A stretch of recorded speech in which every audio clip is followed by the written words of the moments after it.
Блокада на железничкиот сообраќај. Доцна вечерва вработените во железницата го блокираа сообраќајот, лутиот им доцнат платите, се пропуштаат само меѓународните возови, останатите се блокирани. И покрај тоа што беше обеќано дека ќе биде земена до 15 до 20, меѓутоа помина и тој рок и са вработените, како што гледате, не работат. Колку време доцна платите? Моментално што имаме информација, само експресните возови, додека другите се стопирани. Блокадите на железничкиот сообраќај се случуваат за кратко време едно по друго.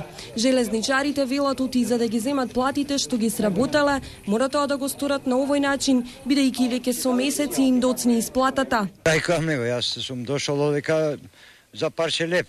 Јас сум веќе задужен во банката, 28.500 денари сум легол во минус. И еве доаѓам без лепете, така со голи раце ме видиш, па не може да се гладен човек не може да работи. Значи да дојде некој представник од владата, лично некој министер, дали ќе биде од транспорт, дали од финансии.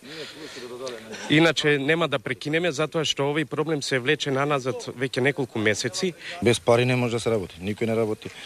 Дома ни барат децата. Едноставно да ви кажам, и многу има вработување во македонски железници. Представници на двете фирми во железницата беа на преговори со вработените во железничката станица Трубарево, но не беа расположени за изјава за да објаснат зошто се случуваат ваквите проблеми во компанијата. Господине, зошто доцнат платите на железница секој месец?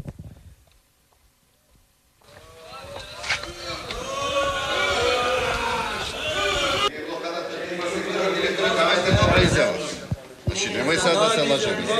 Ние сме, јас сум Мифра, не сум во транспорт рекол. Раководството тврди дека плата ќе земат во вторник, а причина за ситуацијата е поради намалениот обем на работа и за нив велат важи законот до 15 во месецот да се исплатат платите, но ако треба ќе платат казна, бидејќи се во незавидна финансиска ситуација, нема доволно пари во железницата поради кризата.